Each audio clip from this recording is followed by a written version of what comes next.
Pada rapat hari ini, Komisi 8 DPR RI ingin mendapatkan penjelasan dari Menteri Haji dan Umroh Republik Indonesia terkait beberapa hal sebagai berikut. 1. Apakah terdapat potensi kenaikan biaya penyelenggaraan ibadah haji tahun 1447 Hijriah atau 2026 Masehi dari besaran yang telah ditetapkan? Jika terdapat kenaikan, maka pada komponen apa sajakah kenaikan tersebut? Berapa besar kenaikannya? Serta akan diperoleh dari mana sumber penambahan pembiayaan tersebut? Yang kedua, sejauh mana persiapan penyelenggaraan ibadah haji tahun 1447 Hijriah atau 2026 Masehi per hari ini? Apakah seluruh kontrak layanan yang ditandatangani oleh Kementerian Haji dan Umroh Republik Indonesia betul-betul telah sesuai dengan kesimpulan rapat kerja pada tanggal 29 Oktober 2025? 3. Apakah konsep pelaksanaan murur dan najul yang akan dilaksanakan oleh betul-betul telah dipersiapkan?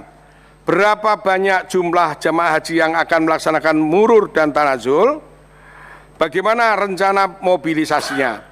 Apakah telah dilakukan sosialisasi kepada para calon jamaah haji yang akan ikut murur dan tanazul?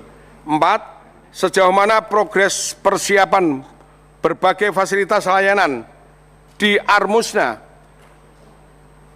dan termasuk juga pada pengawasan yang telah dilaksanakan oleh Komisi 8 DPR RI pada tanggal 2 April 2026 yang lalu? Komisi 8 DPR RI belum melihat progres yang signifikan terkait berbagai fasilitas layanan di Armusna, seperti maktab yang belum dipaving blok, jumlah toilet yang harus lebih banyak untuk jamaah perempuan namun belum berdampak, progres pembangunannya, serta berbagai fasilitas penunjang lainnya yang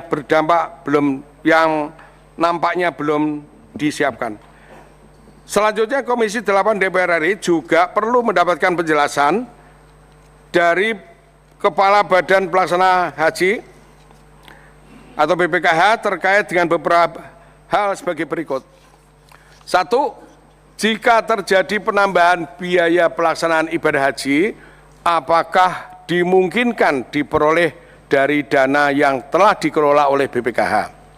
Yang dua, jika penambahan tersebut betul-betul harus diperoleh, dari mana yang dikelola oleh BPKH? Apakah akan berdampak pada keberlanjutan dana haji di tahun-tahun yang akan datang, seperti apa analisa yang telah diperhitungkannya.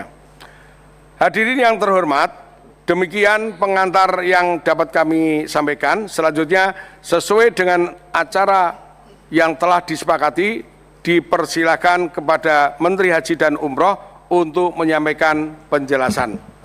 Saya minta untuk Pak Menteri dipersilakan untuk menyampaikan beberapa pertanyaan dan memberikan satu penjelasan. Silakan. Terima kasih. Assalamualaikum warahmatullahi wabarakatuh. Selamat siang dan salam sejahtera untuk kita semuanya. Yang terhormat Ketua, Wakil Ketua dan anggota Komisi 8 DPR RI, yang kami hormati Wakil Menteri Haji dan Umroh, Kepala Badan Pelaksana Pengelola Keuangan Haji, para pejabat eselon 1, 2, dan 3 Kementerian Haji dan Umroh, serta para hadirin berbahagia. Alhamdulillah hari ini kita bisa bersilaturahim sekaligus mengadakan rapat kerja guna pembahasan persiapan penyelenggaraan ibadah haji tahun 2026 Masehi dan isu-isu aktual. Bapak Ketua, Wakil Ketua, dan anggota Komisi 8, izinkan kami melaporkan beberapa hal yang terkait dengan persiapan haji. Pertama, rencana perjalanan haji. Rencana perjalanan haji tahun 2026 Masehi dimulai pada 21 April 2026 dengan masuknya jamaah ke asrama haji. Pemberangkatan gelombang pertama dimulai tanggal 22 April 2026 menuju Madinah dan dilanjutkan ke Mekah. Sedangkan gelombang kedua berangkat mulai tanggal 7 Mei 2026 langsung ke Jeddah dan melanjutkan ke Makkah. Seluruh kedatangan jamaah haji di Arab Saudi berakhir pada tanggal 21 Mei 2026. Puncak ibadah haji diperkirakan pada 25 Mei dengan pergerakan ke Arafah dan mencapai inti ibadah pada 26 Mei melalui wukuf di Arafah. Rangkaian ibadah dilanjutkan dengan mabit di Musdalifah dan Mina serta lempar jumroh. Tahap pemulangan dimulai pada 1 Juni 2026 ditandai dengan kepulangan gelombang pertama dari Mekah melalui Jeddah ke tanah air dan kedatangan di Indonesia pada hari yang sama. Selanjutnya pemulangan berlangsung bertahap hingga akhir Juni termasuk pergerakan jemaah dari Makkah ke Madinah untuk gelombang 2. Seluruh proses pemulangan jemaah kita perkirakan berakhir pada tanggal 1 Juli 2026. Di Mekah, kesiapan layanan akomodasi di Mekah, jemaah ditempatkan pada wilayah Syisah, Raudhah, Jarwal, Misfalah, dan Aziziyah Janubiyah. Untuk memastikan akses yang merata ke Masjidil Haram, sementara di Madinah, akomodasi terpusat di wilayah Markaziyah yang dekat dengan Masjid Nabawi. Berdasarkan data, jumlah jemaah per sektor berada pada kisaran yang relatif seimbang, yaitu sekitar 18.000 hingga 21.000 jemaah. Sektor dengan jumlah jemaah tertinggi adalah sektor 10 dengan 21.380 jemaah, diikuti sektor 7 dan sektor 9 yang juga melayani lebih dari 21.000 jemaah. Sementara sektor yang paling sedikit jemaahnya adalah sektor 4 dengan jumlah 18.919 jemaah. Distribusi ini menunjukkan bahwa penempatan jemaah telah dirancang secara proporsional di seluruh sektor untuk menjaga keseimbangan beban pelayanan sehingga setiap sektor dapat memberikan pelayanan yang optimal dan merata bagi seluruh jemaah. Dengan sistem pembagian wilayah dan sektor ini, diharapkan layanan akomodasi dapat berjalan lebih efektif, terkoordinasi, dan memberikan kenyamanan maksimal bagi jemaah selama menjalankan ibadah haji. 3. Kesiapan layanan konsumsi. Penyediaan layanan konsumsi bagi jemaah haji tahun 2026 di wilayah Makkah dan Madinah terus dipersiapkan secara terstruktur dan terintegrasi. Untuk wilayah Makkah terdapat 51 dapur penyedia layanan konsumsi, sementara di Madinah sebanyak 23 dapur. Terdapat pengunduran diri satu penyedia layanan konsumsi di Makkah dengan kapasitas 3.500 yang selanjutnya telah dilakukan redistribusi kuota kepada 3 penyedia yaitu Al-Afandi Catering Services, Ahlazat Company, dan Sofwat Awisam guna memastikan kesinambungan layanan. Berdasarkan data pemetaan penyediaan layanan konsumsi dan titik distribusi pada akomodasi, telah disusun skema distribusi yang mempertimbangkan kapasitas dapur, jarak ke hotel, serta sejumlah jemaah pada masing-masing lokasi. Hal ini dilakukan untuk menjamin ketepatan waktu distribusi, menjaga kualitas makanan, serta mengurangi potensi keterlambatan layanan di lapangan. Kami juga sudah mendapatkan informasi dari timku kami di sana bahwa bapak-bapak dari Komisi 8 yang banyak memberikan saran-saran tentang perubahan pembagian dan insya Allah akan segera ditindaklanjuti oleh teman-teman Digu. Berdasarkan data pemetaan penyedia layanan konsumsi dan titik distribusi pada akomodasi, telah disusun skema distribusi yang mempertimbangkan kapasitas dapur, jarak ke hotel, serta jumlah jemaah pada masing-masing lokasi. Hal ini dilakukan untuk menjamin ketepatan waktu distribusi, menjaga kualitas makanan, serta mengurangi potensi keterlambatan layanan di lapangan. Dari sisi kesiapan SDM, telah dilaksanakan pembekalan bagi juru masak atau chef untuk wilayah Makkah dan Madinah. Koordinasi intensif juga dilakukan untuk memastikan seluruh dapur telah menerima dan memiliki ketersediaan bumbu pasta sebelum operasional haji, serta memastikan makanan siap saji telah tersedia paling lambat sebelum 6 Zulhijjah. 4. Kesiapan transportasi. Dalam layanan transportasi darat Arab Saudi, progres stiker bus akap telah mencapai 100%, sarana layanan 60%, dan penempatan petugas 70%. Untuk layanan bus sholawat, rute dan halte telah mencapai 100%, penempatan petugas 60%, dan tersedia 45 unit bus khusus disabilitas. Sementara untuk layanan masyair, jadwal pergerakan asal musnah telah mencapai 90% dan koordinasi murur tanazul 80%. Dalam pelaksanaannya juga ditegaskan larangan memberikan tip atau biaya tambahan kepada pengemudi. Kesiapan dokumen pemvisaan dan distribusi kartu nusuk. Pada aspek dokumen pelayanan jemaah, progres pemvisaan menunjukkan capaian yang sangat signifikan. Per tanggal 1 April 2026 pukul 8 atau pukul 20 WIB, dari total 203.320 visa, sebanyak 203.276 telah tercetak, sementara sisanya berada dalam status under processing 38 jemaah dan waiting embassy to check 2 jemaah dan new 4 jemaah yang masih dalam proses pemakaian layanan. Angka ini menunjukkan bahwa penyelesaian visa telah mendekati tahap final meskipun tetap memerlukan pengawalan ketat sehingga seluruh dokumen benar-benar selesai dan siap digunakan. Terkait distribusi kartu nusuk, tahun ini dilakukan melalui layanan one stop service di asrama haji sekaligus dengan proses aktivasi. Kami sudah memanggil kedua syarikah dan mereka tadi pagi menyatakan bahwa kartu nusuk sudah tiba di Indonesia hampir 100%.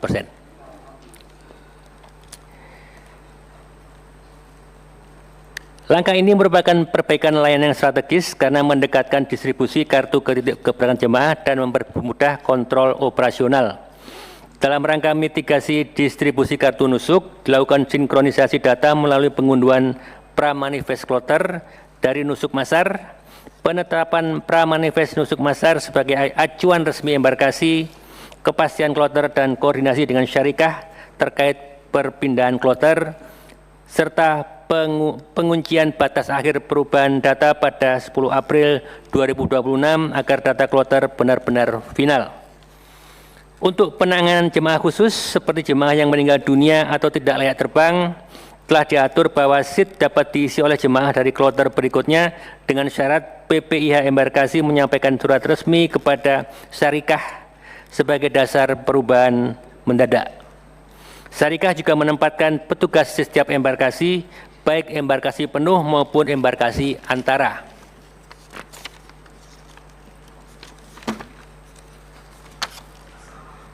Distribusi koper, perlengkapan dan kesiapan asrama haji.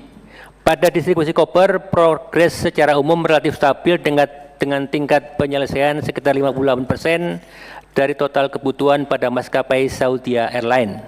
Dan ini difokuskan pada kloter-kloter pemberangkatan awal. Namun terdapat kendala signifikan khususnya pada pengiriman oleh Garuda Indonesia, di mana dari 20.617 koper yang telah dikirim maskapai, baru 1.653 koper yang terkonfirmasi diterima oleh Kanwil. Ini memang angka yang sangat-sangat kurang. Karena itu kemarin kita minta pihak Garuda untuk segera memastikan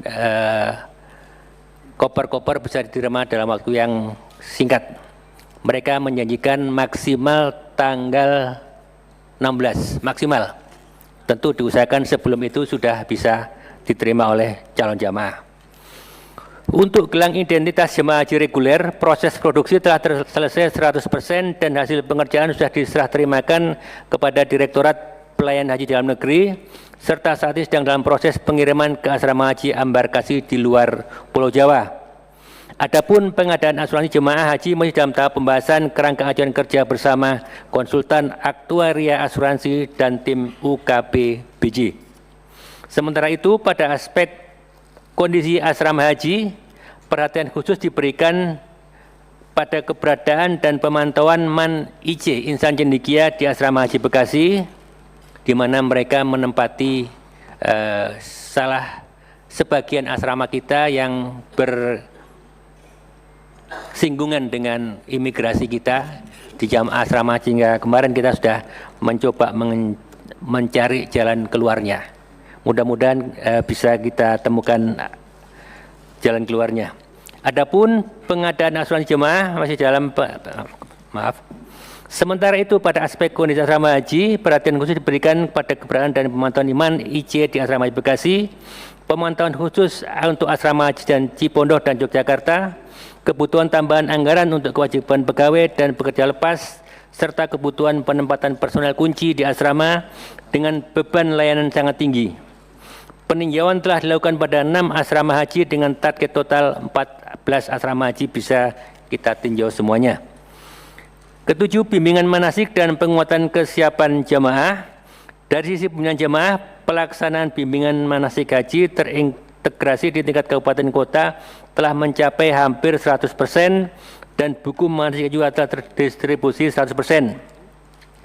Capaian ini sangat penting karena kesiapan jemaah bukan hanya dibentuk melalui layanan teknis dan administratif, juga melalui pemahaman yang utuh mengenai tata cara ibadah, alur perjalanan dan kesiapan mental spiritual menghadapi seluruh rangkaian haji. Dengan selesainya manasik dan distribusi buku, maka fokus selanjutnya adalah memastikan substansi manasik itu benar-benar dipahami dan menjadi bekal praktis jamaah di lapangan. Pelaksanaan DAM.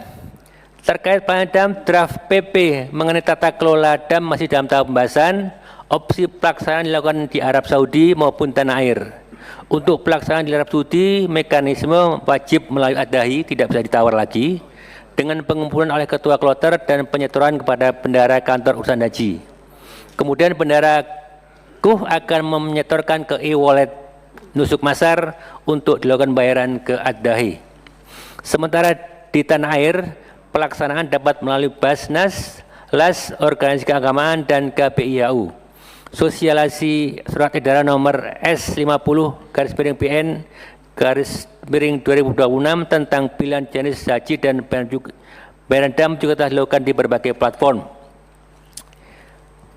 Kesiapan petugas dari sumber daya manusia, total penyelenggara ibadah haji Arab Saudi yang disiapkan berjumlah 1.834 orang, yang terdiri dari tim advance, Daker Bandara, Daker Madinah, Daker Makkah, Amirul Hajj, pimpinan PPIH Pusat, para kabit pelaksana KUH, tim Penkin, administrasi, Monef, hingga tim protokoler. Jadwal keberangkatan juga telah disusun secara bertahap mulai 13 April 2026 hingga Mei 2026 sesuai fungsi dan wilayah kerja masing-masing. Pada saat yang sama, proses grouping PPIH Kloter dan PPIH Arab Saudi telah dilaksanakan.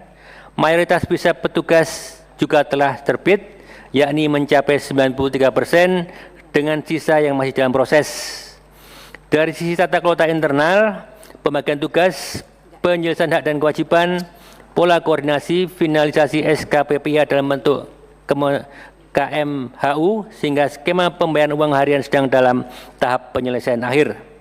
Kesiapan jadwal keberangkatan, tiket pesawat, buku panduan Amirul Hajj, serta koordinasi dengan para mustasar dini juga telah disusun dan ditargetkan rampung pada minggu kedua April ini. Kita juga perlu mencatat bahwa mitigasi risiko terhadap eskalasi krisis Timur Tengah telah dikoordinasikan dengan para pemangku kepentingan, baik internal maupun eksternal. Sampai dengan saat ini, jadwal keberangkatan petugas masih berjalan sesuai rencana. Di samping itu, MOU terkait asuransi PPIH dengan BPJS Ketenagakerjaan sedang difinalisasi dan ditargetkan selesai pada minggu kedua April 2026. Sementara itu, untuk tenaga pendukung PPIH Arab Saudi, KMHU masih dalam proses pembahasan dan kartu nusuk tenaga pendukung direncanakan akan diberikan sebelum fase Armusna. Ini yang penting untuk memastikan seluruh unsur pendukung operasional benar-benar siap ketika fase puncak pelayanan dimulai. Haji khusus dan administrasi pendukung, kuota haji khusus berjumlah 17.680 didistribusikan sebesar 16.534 jemaah dan 1.107 petugas haji khusus. Realisasi distribusi kuota haji khusus telah mencapai 17.513 dengan sisa 167. Mudah-mudahan yang sisa ini bisa segera terisi. Atas sisa kuota tersebut telah dilakukan pelunasan pada 2 sampai 7 April 2026 dengan total jumlah 146 jemaah yang terlunasi, terdiri dari atas 129 jemaah berangkat dan 17 jemaah sebagai cadangan. Seluruh proses visa bagi jemaah yang berangkat dijadwalkan mengikuti ketentuan Arab Saudi paling lambat tanggal 7 April pada pukul 04 waktu Arab Saudi. Di sisi lain, proses pengembalian saldo, setoran BP khusus serta proses pembatalan haji khusus juga terus berjalan. Per 2 April 2026, total pengembalian saldo setoran BP khusus mencapai 15.070 jemaah dengan nilai 120.560.000 US dollar. Adapun total pembatalan haji khusus per 7 April 2026 tercatat 1.440 jemaah dengan nilai 7.976.000 US dollar, terdiri atas 1.209 jemaah yang sudah diproses ke BPKH dan 140 jemaah masih dalam tahap verifikasi. Data penerbangan haji khusus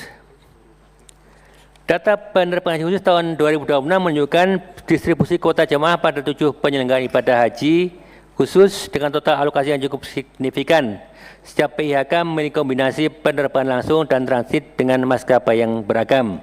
Sesuai dengan data yang ada di layar, kami juga sudah minta kepada para penyelenggara haji khusus ini untuk memitigasi beberapa penerbangan yang melalui transit di Timur Tengah yang kemungkinan akan mengalami kendala sehingga diperlukan persiapan untuk mencarikan penerbangan yang direct ke Saudi. Data proses visa haji khusus 2026 menunjukkan bahwa sebagian besar visa jamaah yang telah berhasil diterbitkan. Secara keseluruhan, progres penerbitan visa menunjukkan capaian yang sangat baik dengan hanya sebagian kecil yang masih dalam tahap penyelesaian. Datanya bisa kita lihat di layar. Kemudian yang nomor 12, pengembangan ekosistem ekonomi haji. Pertama, buku pasta disiapkan 28 jenis untuk Makkah dan 23 jenis untuk Madinah dengan total 307,3 ton. Produksi telah mencapai 287,3 ton atau 93,5% dan 20 ton dalam proses. Pengiriman dilakukan melalui laut 57 ton, tiba tanggal 6 dan 12 April 2026, dan udara tahap pertama 185 ton dan tahap kedua 65,3 ton. Kendala berupa persyaratan health certificate dari Badan Pengawas Obat dan Makanan masih dalam proses koordinasi, serta adanya 32 ton yang gagal kirim via laut dan saat ini dilakukan reekspor melalui jalur udara. Termasuk Bulog kemarin sedang mengapalkan pada awal Ramadan jumlah 2.200 ton beras, tapi 2 hari setelah pengapalan meletus perang sehingga kemungkinan besar tidak akan bisa jadi diberangkatkan berasnya. RTE, makanan ready to eat, total kebutuhan mencapai 3.081.230 porsi untuk 25.420 jemaah dan petugas. Distribusi berjalan bertahap dengan realisasi 1.659.390 porsi telah tiba di Mekah per 30 Maret 2026 dan ditargetkan seluruhnya akan selesai pada 25 April 2026. Kendala berupa tambahan persyaratan Certificate of Conformity dari Saudi Food and Drug Authority telah ditindaklanjuti melalui dukungan pemerintah dan penguatan mekanisme government to government. Tindak lanjut, penguatan sinergi logistik bersama PT Pos Indonesia dan Garuda Indonesia dengan pengiriman tahap pertama 100 ton, tahap kedua 130 ton, koordinasi dengan BP POM terus diintensifkan serta telah disampaikan jaminan kepada Saudi Food and Drug Authority terkait peruntukan khusus bagi jemaah Indonesia. Percepatan reekspor melalui Bea Cukai Tanjung Priok juga dilakukan. Opsi pengiriman udara tambahan disiapkan melalui Garuda Indonesia maupun alternatif kargo seperti JNT Express apabila terdapat keterlambatan hingga 12 April. Seperti saya sampaikan tadi, pengiriman beras untuk kebutuhan PPIH terus dipersiapkan. Total kebutuhan beras 30 ton diperuntukkan bagi 1.600 petugas. Jadi beras yang kemungkinan bisa kita kirim hanya untuk yang petugas. Dengan spesifikasi kualitas beras Pandan Wangi Cianjur, premium, long grain, dan tingkat pecahan maksimal 5%, serta harga di bawah pasar atau retail. Saat ini proses produksi tengah berlangsung di OKH Cianjur bersamaan dengan penyelesaian administrasi ekspor impor. Pengiriman direncanakan menggunakan kargo udara dengan target keberangkatan 12 April. Untuk mendukung layanan sekaligus memberikan nilai ekonomi tambahan, dari total 178 hotel akomodasi jemaah haji di Mekah, telah diidentifikasi potensi pada 84 hotel dengan total 126 unit atau lapak komersial yang bisa kita manfaatkan di area komersial di berbagai hotel itu, yang terdiri atas 80 unit restoran dan 4 unit bakolah. Skema harga sewa bervariasi disesuaikan dengan jumlah jemaah dan kapasitas lapak di masing-masing hotel. Target tingkat okupansi ditetapkan sebesar 60-70% dari total unit yang tersedia, meningkat dari capaian tahun 2025 yang sebesar 50%. Dengan asumsi okupansi 60%, potensi pendapatan sewa diproyeksikan 1.350.000 SAR dengan biaya operasional sebesar 600.000 sehingga menghasilkan pendapatan bersih sekitar 750.000 SAR dari nilai tersebut, dengan potensi efisiensi dapat dicapai mencapai sebesar 450.000. Pelayanan Haji Armusna dibagi dalam 3 zona, zona 3 dengan 125.000 jemaah, zona 4 dengan 60.000 jemaah, zona 5 dengan 19.000 jemaah. Pembagian zonasi ini dilakukan untuk memastikan pengelolaan jemaah lebih terstruktur dan terkendali selama puncak ibadah haji. Secara total, jumlah jemaah Indonesia mencapai 203.320 jemaah yang terbagi dalam 2 kelompok besar, yaitu Duyu Full Bed sebesar 100.899 jemaah dan Rakin 102.421 jemaah. Distribusi ini mempertimbangkan keseimbangan kapasitas area tenda serta kedekatan lokasi dengan fasilitas utama di Mina. Selama berada di Armusna, jemaah mendapatkan layanan dan konsumsi sebanyak 15 kali sebagai upaya menjaga kondisi fisik dan mendukung kelancaran pelaksanaan ibadah. Pengaturan zonasi dan konsumsi ini menjadi bagian dari komitmen pemerintah dalam memastikan pelayanan jemaah berjalan optimal, tertib, dan memenuhi standar. Mengenai informasi ada beberapa tenda yang belum terpasang dan masih perjalanan dari negara asal. Memang tadi sempat kita tanyakan juga kepada syarikah, dan mereka mengatakan mereka sengaja memesan yang baru supaya tidak menggunakan tenda-tenda lama. Dan insya Allah mereka berjanji 18 April sudah masuk di Arafah dan sudah terpasang. Kemudian isu-isu aktual, potensi kenaikan biaya penerbangan haji. Ibu Bapak sekalian, kita tentu paham semua tentang situasi Timur Tengah saat ini. Pada penetapan BPIH 2026, biaya rata-rata penerbangan haji per jemaah berada kisaran 33,5 juta rupiah. Namun, kenaikan harga aftur global, lonjakan premi asuransi war risk, serta pelemahan nilai tukar, biaya tersebut meningkat signifikan. Kondisi politik juga memungkinkan dilakukan rerouting penerbangan untuk menghindari wilayah udara konflik. Untuk itu, Garuda Indonesia rute alternatif menyebabkan penambahan waktu perjalanan sekitar 4 jam serta penambahan konsumsi aftur sekitar 11.000 ton. Maskapai Garuda melalui surat nomor Garuda Jakarta DZ /20181 2026 mengusulkan tambahan 7,9 juta per jemaah pada harga aftur 116 US sen per liter. Sedangkan Saudi Airline melalui surat nomor 1173247 /11501 April 2026 mengusulkan tambahan sebesar 480 US dollar per jemaah pada harga aftur 1374 US dollar sen per liter.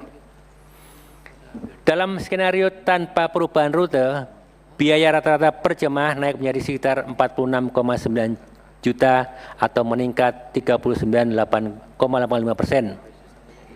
Sementara pada skenario perubahan rute, biaya meningkat lebih tinggi menjadi sekitar 50,8 juta atau naik hingga 51,48%. Kondisi ini menegaskan bahwa penyelenggaraan haji tahun ini berada dalam tekanan faktor global yang semakin kompleks sehingga diperlukan penguatan efisiensi, koordinasi, dan mitigasi untuk menjaga keberlanjutan pembiayaan haji. Dalam kontrak antara pihak Kementerian Haji dan Umroh dengan pihak Garuda Indonesia dan Saudi Airlines diatur terkait klausul force majeure yang memberikan ruang bagi para pihak untuk melakukan musyawarah dalam penyesuaian terhadap kondisi yang berkembang. Namun demikian, sampai saat ini belum ada pernyataan resmi terkait force majeure dari pihak yang berwenang baik di Indonesia maupun di Arab Saudi yang dapat menjadi dasar tersebut.